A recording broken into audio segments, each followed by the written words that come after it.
Order. The date is August 20th, 2007. Time 6 o'clock. Roll call. Mr. Selly?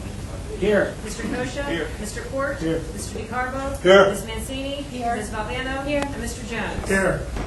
We have two commendations. One has already been presented outside. It's Patsy Tomasetti, who was a former councilman and was also a crossing guard. Patsy passed away recently, and we gave him and his family a commendation.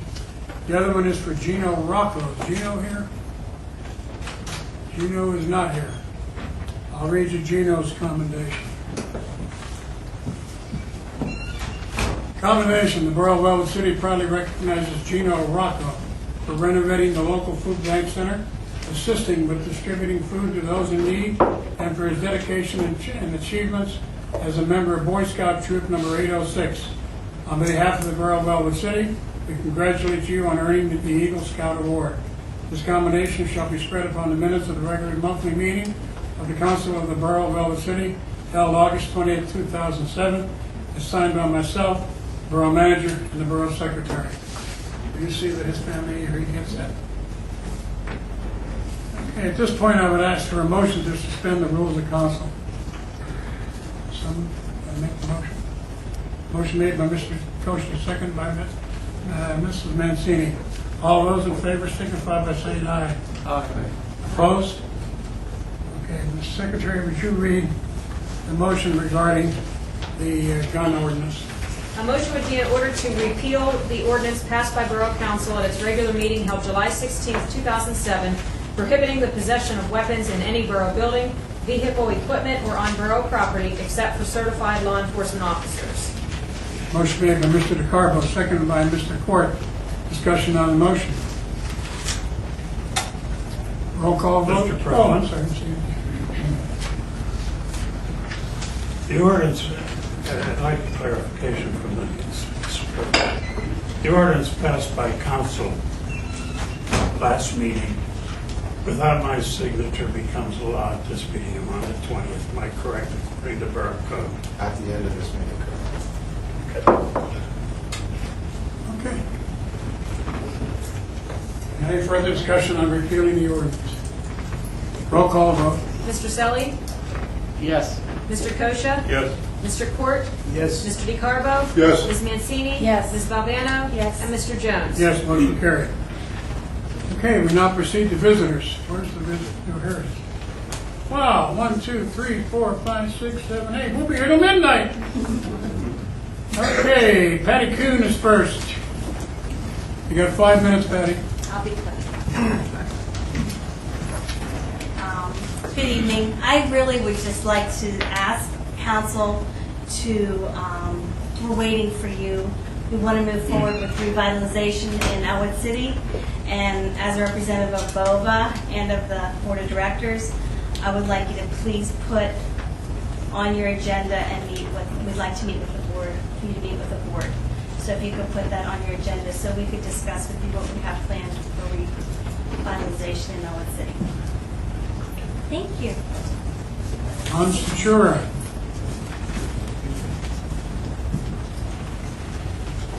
Thank you. Council members, Mayor, ladies and gentlemen, I wear two hats tonight, one of which is the Ellwood City Chamber of Commerce and the other is the revitalization. And both are the same cause. The Chamber of Commerce has overwhelmingly supported the revitalization, and we hope that council will take that into consideration when they sit down and look at the project. As revitalization, I'm on that board of directors. We're in the preliminary stages of putting things together. I think we all want the same thing to happen in Ellwood City. We want to see Ellwood City grow and prosper. And with your help and with everybody's help, and you can see the support that we have tonight, I hope that you'll take this into consideration. Thank you. Thank you, Tom. David Beresfield. Thank you, Mr. President. I would like to chime in on behalf of what Tom and Patty said. But before I do, I want to thank the Borough Council for all the time that it puts in as individuals in very modestly compensated, and we have a well-run borough, and as a businessman in the borough, I'm appreciative of what you do. We are a lot stronger than many other towns in our situation. My company, Ellwood Group, I'm the CEO, is headquartered here in Ellwood City, and we think it's great that Lenore Bezicki and her committee have undertaken this revitalization effort. They're working with a tried and true consulting company that has had other successes in places like Slippery Rock and in Warren, Pennsylvania, that I know from my own experience have turned out very well. It's important that Ellwood City care about its appearance and build on its strengths as a nice downtown. I am always recruiting employees, and I like for them, when possible, to live in the borough, and I encourage them to live in the borough. So to have a good, vibrant downtown that's attractive and has stores and retail opportunities right on the main street is a nice drawing card. We like to recruit managers and other employees on the basis that Ellwood City is a good place to live. So I'm really happy and grateful to Lenore and her group for spearheading that. Also, my company will support that. We will financially contribute in part to that, and my wife and I will support it also personally, financially. But we do want to see the rest of the community join in and see the borough join in, and I guess, as I understand it, practically, we really have to have the borough support of that initial feasibility study. And I guess that's the stage where we are, where we can't really go forward without your support there. So I would request, please, that you consider that and support that feasibility study. And I think that you will find in the community good support from the private side, from the employers and the manufacturers and the stores on behalf of that. And I think it's a good thing we can all go forward together to support.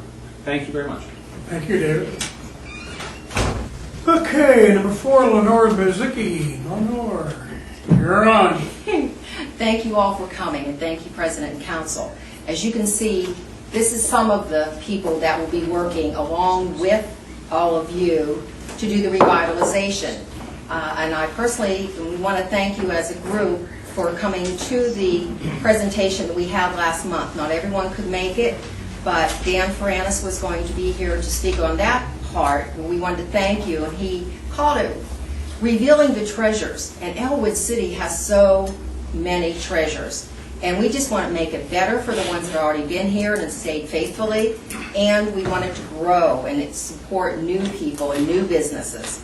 But we can't do that without the cooperation agreement that you've had now. And I know that it's been hard getting our schedules together.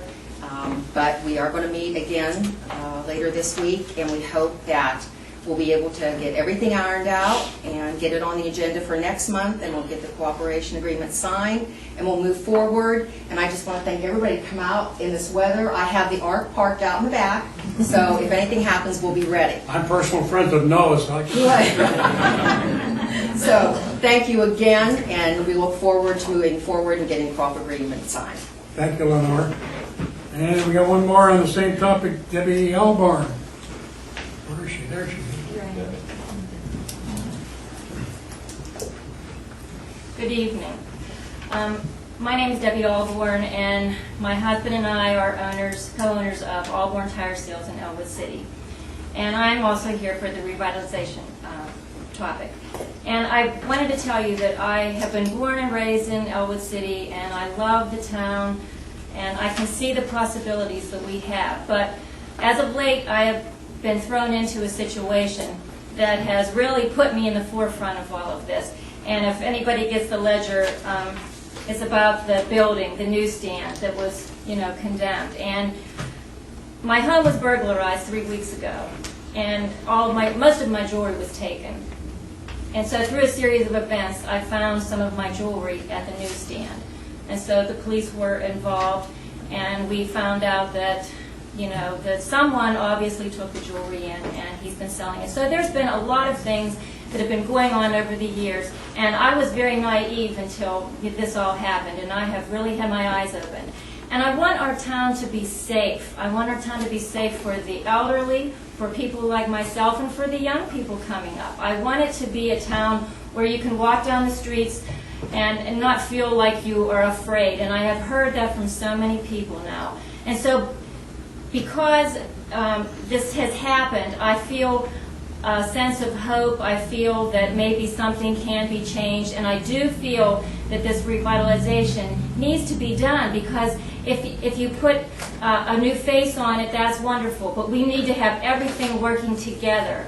And I'm just hoping, imploring you to please take this into consideration when you go to vote on this, because we really do need a new look for Ellwood, and it involves so many different things. But I just want you to know that I believe in Ellwood City, and I hope that things will change. Thank you. Thank you, Debbie. Regarding the revitalization, I can speak on behalf of council.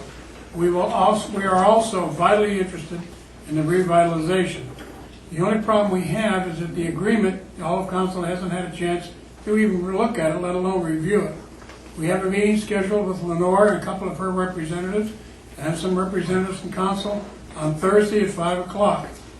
And we're going to go over the issues in that agreement, and once we come to a decision on the agreement, then I can call a special meeting, and we can approve it, we can move on. So I want you to know that we're definitely 100% behind the revitalization. And the problem we had was on the wording, some of the issues in the agreement. Okay? Okay, next to John Todorich. Thanks, David. Thank you. For you leaving, We're not done. getting an opportunity to hear me speak, David. I'll stand here. Wendy, good to see you again. You have 5 minutes. I got 5 minutes, so 5 it's minutes. And I'm gonna approximately time it. 21 after 6. And, all right. You're already 15 seconds. I'm already doing Mr. Solicitor behavior, so. First of all, thank you for giving me the opportunity to speak to you. 2 weeks ago, in fact, 2 weeks ago at this very time right here, right now, I was attacked by bees in my front yard. And I ended up in the emergency room, and I almost checked out. I went into a paralysis. But I'm not here to talk about bees. I'm here to talk about what happened at my property, at my residence at 710 Washington Avenue, 2 weeks ago today. We can see we have a lot of rain out here today, and I'm sure there's a lot of flooded basements in Ellwood City today and in the surrounding areas, and it's due to excessive water that we've had come from the sky. However, 2 weeks ago, my cellar was flooded with sewage. At 8 a.m., I called the borough. I said, I hear some gurgling downstairs. I left a message on the phone in here, the recorder. I then immediately tried to call the borough street department. Again, I was on the recorder. I called the fire department. Fortunately, God bless Connie McDonald, the fire department was over at my house. At approximately 8:30, the fire department was there with their equipment. From 8 o'clock to 8:30. At 8 o'clock, I did not have one drop of water in my basement. I have a finished basement that's worth thousands and thousands and thousands of dollars. It's finished with oak. It has a finished oak bar in it. It has cabinets that are built right into my wall downstairs. 22 months ago, the same thing happened. I was assured at that time that it would never happen again. That monthly, the drains would be checked with a camera, the lids would be pulled, and the fellows would get in there with a camera and check these drains, and to make sure that our storm and our sanitary system was running efficiently. However, on that particular Monday, we had deplorable conditions in Ewing Park. And the storm system, as well as many of you on council know, that the storm system and the sanitary system in Ewing Park run parallel to one another. And when we get an excessive amount of water in the storm system, if the storm system isn't draining properly, the water goes over into the sanitary system and it pushes everything back up. and Mr. Todorich's house and Mr. Vasari's house, an extensive amount of damage. Now, as you can see, I was very upset that day, and I ended up, to top things off, I got attacked by bees that night. We have to do something about this. We can talk about all the revitalization we want to talk about, but there isn't anybody going to come into this town unless we got a good water and a good sewage system. We know that. We got to make changes. We got to do something to improve this system. We have a festival. It's a wonderful festival. Thousands of people come into our town. Thousands of outsiders come into our town with their businesses and make money from the money that our people spend there. And you know what they do? They dump their grease after they get done cooking, and they dump it into our drains. And we suffer for it. We suffer for it. After the festival, I took Mr. Marks. I took him over there and said, see this? People dump grease down these drains. Now they're going to plug up, and sure enough, it's going to flood our homes. Now we got to suffer for it. It's one thing to get reimbursed from the insurance company. Yeah, the adjuster was at my house. But the grief that I had to go through, and the grief that my family had to go through, has had to go through. I've got things piled up in my basement. It shouldn't happen. Once it happened, I was assured it would never happen again. Well, it happened. We need help. We're asking you to please help us with this condition. Speaking of the festival, I started my 5th year here and had my 5th full festival living right across the street from the festival. How come I've never seen an audit from this festival? I pay the 3rd highest taxes in this town. I've never seen an audit from this festival. What does this festival, where does the money go? Does anything ever come back to go money back into that park? We need a full-time person in that park, not just 5-6 months out of the year, 12 months out of the year. We've got a lake over in that park right now. You don't have to go to Erie to see a lake. Go over to the park. You'll see a lake there. After 50,000 buffalo go through it during the festival, it's beat up. It needs help. You've got 1 minute. I'm well aware of that. We have trees that are constantly falling down over there. The trees need harvested and cleaned up. I think if we can't get the money, one way we should be assessing these people that utilize this park during that festival, that take thousands of dollars out of this borough, out of the people's pockets, and make them pay something back so we could utilize that money and get money back into that park. I thank you very, very much for your time and giving me the opportunity to speak to you. Thank you, John. Number 7, Chester McCurl. Where's Chester? There he is. Good evening. I'm Chester McCrum. It's getting to be an old habit coming in here. I've been coming in here every 4 or 5 years for the last 30 with the same complaint. He's talking about water backing up. That's my problem. I have a rental, a duplex on Park Avenue. It backs up. I get an artesian well coming up out of the drains from the city sewage and supposedly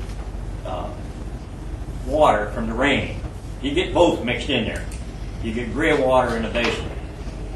I've been able to go over these years and get it pumped out, go in and hose it out and disinfect it. Now, 2 years ago I had a stroke. I'm not able to do any of that. It's time for council to come up with some money to fix this problem. Now, I don't know how many of you know what the problem is over there, but I can enlighten you real quickly. The city does not have big enough drains to take that water away. they've had over there with cameras down in it. They said it would take $1 million to fix it. That was a long time ago. It's probably $2 million now. But it's time that council fix this problem. I need somebody over there to clean these basements for these tenants, to disinfect them before somebody gets sick. And I think it's up to council to have that done.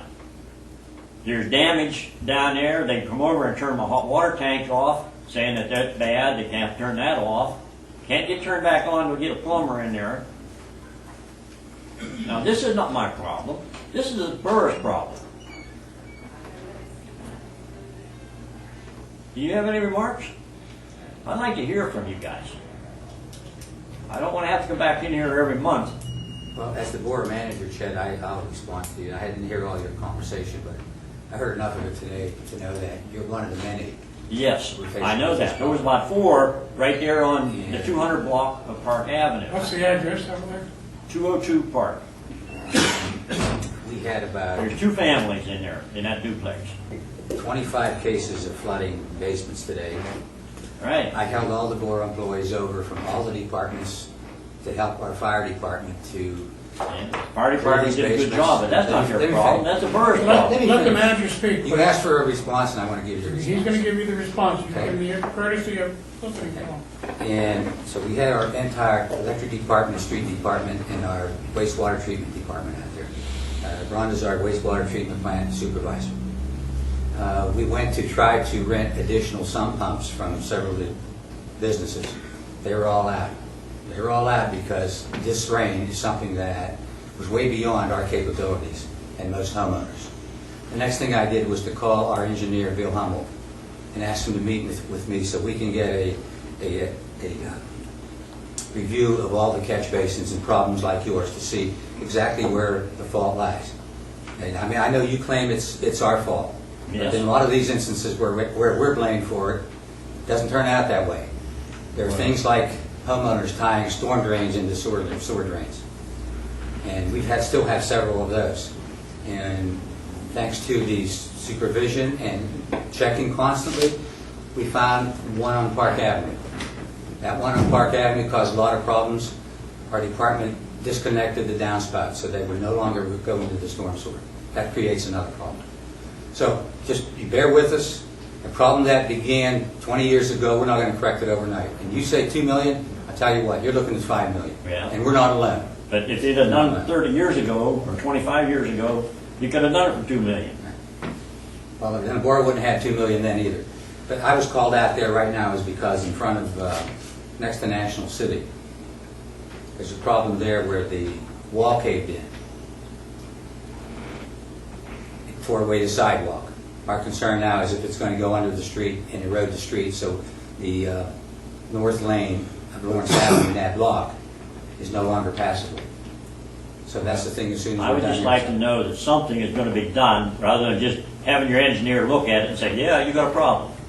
You got to start somewhere, Chad. And I don't And want that's where sump we- pumps. that's I want where we the start. water not going in. That's where we start. Okay. You have to analyze it first to see where the I would problem's like to coming see you start over there tomorrow and get that basement disinfected because I can't do it. And if I call my insurance company, I have to pay the deductible, and they'll laugh at me and say, you don't have any problem. That's a sewage problem for the city. from. Okay. Okay? Thank you, sir. The last one is Harry Guy from Orchard Avenue. Where's Harry? There's Harry. You got 5 minutes. Members and the mayor, or manager. My purpose in coming here tonight is to talk about the so-called gun ordinance. I see you repealed it. So my speech tonight will be very brief. I just want to thank the council and the mayor for repealing this. And I'm sure all the gun owners and sportsmen in our city and everything else would be very happy to hear that you've done this. So thank you again. Mr. Guy, would you and a couple of your members of your organization be willing to meet with Mr. DeCarlo, myself, and Mr. Court to try to arrive at an ordinance that would be acceptable? I was glad to meet with you, but if the subject's going to be to reenact another gun ordinance, I'm afraid it will be just an exercise in futility because the Borough of Ellwood City does not have the authority to enact the gun ordinance. All right. You know, if I could be of any help to you otherwise, I'd be certainly glad to do that. Okay, thank you. Okay, approval of minutes. Okay, I'm sorry, communications. You have 2 communications. The ordinance passed by council restricting and prohibiting weapons in Ellwood City. This is a letter from the mayor. I do not agree with, however, I am not going to veto it, nor am I going to sign it into law. Council President Jones has stated some council may consider a revised ordinance, so my feeling is let this stand and let's settle this once and for all. Section 1007, passage, approval, and veto of ordinances, I believe states, by my not signing this ordinance, it becomes law on today's date. Another communications from Mayor Don Clyde. As mayor of the Borough of Ellwood City, I am exercising my authority under 53 Purton Statutes 461007 to veto the ordinance entitled An Ordinance of the Borough of Ellwood City establishing the powers and duties of the Chief of Police for the following reasons. Section 46029 of the Borough Code sets forth the duties of a mayor in a borough. The first duty listed in that section is to preserve order in the borough, to enforce the ordinances and regulations, to remove nuisances, to enact a faithful performance of the duties of the officers appointed, and to perform such other duties as shall be vested in his office by law or ordinance. This obviously includes the police officers hired by the borough. Under Section 46121 of the Code, the Borough Council is given the power to establish a police department and classify the rank of various officers. The Council further can designate the individuals who will be assigned to each office. However, the statute clearly states the mayor shall continue to direct the manner in which the person assigned to the office shall perform their duties. The mayor may, however, delegate to the chief of police or other officers supervision over an instruction to subordinate officers in the manner of performing their duties. Very simply put, while the council has the power to determine the members of the police department in their rank, they lack any power to delegate the performance of the duties. That is reserved specifically for the mayor, who may delegate it to the chief of police. The current situation under the ordinance passed by the Borough Council has usurped the power of the mayor in providing the performance of the chief's duties and delegating duties to the chief that specifically belong to the mayor. Borough Council has no authority to pass an ordinance that takes away the power of the mayor. Such an ordinance is thus null and void as the powers of the mayor are established by the Borough Code and case law that has been decided by the Pennsylvania courts pursuant to the Borough Code. The borough manager has seen fit to change the locks to the police squad room, and the chief of the police has informed the mayor that he can only enter the squad room in the company of a police officer. Because the mayor is the chief law enforcement official pursuant to the Borough Code, the mayor is entitled to full, unconditional, and unlimited access to all police files and records and must be afforded access to the police department. Neither the council nor the borough manager, and certainly not the chief of police, can limit the mayor's access to the police department. By this ordinance, council delegates powers that it does not possess. This act should be reconsidered, as its passage will force legal action to enjoin its enforcement, as it is in violation of the Borough Code. Signed, Donald Clyde. Today's date, August 20th, 2007.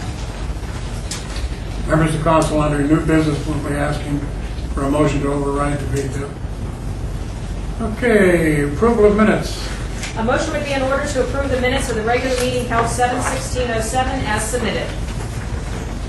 Motion made by Mr. Court, seconded by Mr. DeCarbo. Discussion on the motion. Roll call vote. Mr. Kosha? Yes. Mr. Court? Yes. Mr. DeCarbo? Yes. Ms. Mancini? Yes. Ms. Valvano? Yes. Mr. Selly? And Mr. Jones? Yes, motion carried. Approval of outstanding vouchers. A motion would be in order to approve the prepaid voucher list dated 8/16/07 in the amount of $1,795,005.67, and a list of vouchers to be paid dated 8/16/07 in the amount of $640,955.20.